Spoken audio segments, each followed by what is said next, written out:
Welcome to this new video. In this video, we are going to study the third tool of recombinant DNA technology, which is competent host. In our previous videos, we have already discussed two tools of recombinant DNA technology, which are restriction enzyme and cloning vectors, which you can go in I button and can watch them.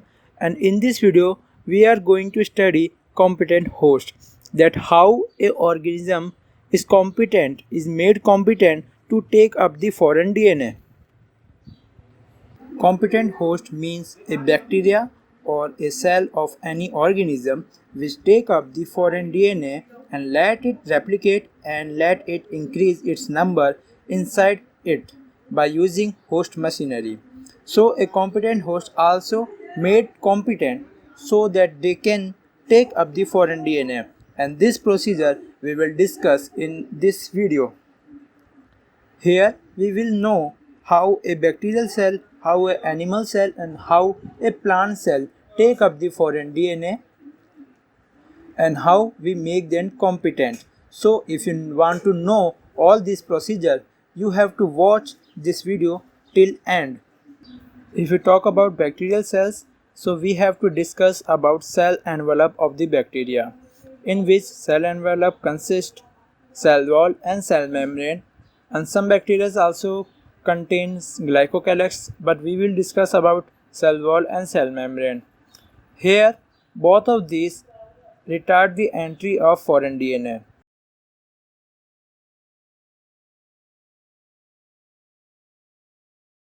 For cell wall, we treat the bacterial cells with specific concentration of divalent cation such as calcium ion that increase the efficiency for the cell wall to take up the foreign DNA.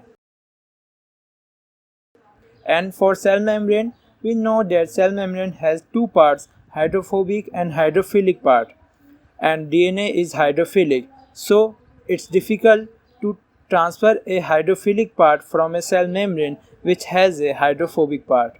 For this, we made a solution in which foreign DNA and bacteria are taken and then put this solution on ice so that the temperature of the bacterial cells decrease. Then we suddenly increase the temperature, which is called heat shock, which is 42 degrees Celsius, and then again put the bacteria on ice. This helps the bacteria to take up the foreign DNA or say plasmid. So this procedure is done for the bacterial cells to take up the foreign DNA or say making the bacteria competent to take up the foreign DNA.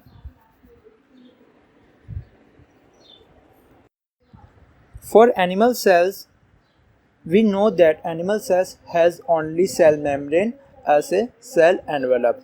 For this purpose, we use microinjections. Microinjection helps to transfer the DNA directly into the nucleus of the cells, so that we don't require any other procedure for this. We can directly inject the DNA into directly on host organism or cell say nucleus, so that it can replicate itself and increase its number. For plant cells, we have two techniques to transfer the foreign DNA into the host or competent host. For this, we have two techniques. First technique is ballistic or say gene gun. It is very interesting technique in which we shoot the DNA particles directly into the host cell. So in this technique, we use gold and tungsten particles, which are heavy metals, and these particles are coated with the DNA molecules. So DNA molecules are recombinant DNAs which we have to transfer on the host cell. So we bombarded these coated particles on the host cells. By this method, we transfer the foreign DNA into the host cells. And the second method is used in biotechnology is we use pathogens for transfer of gene in plant cells, in which we disarm the pathogen and transfer our recombinant DNA with the help of pathogen into the plant cells. So these three methods are used for the transfer of, or we can say the competent host to take up the foreign DNA. So if you like this video, please subscribe to our channel will be incredible. Thanks for watching.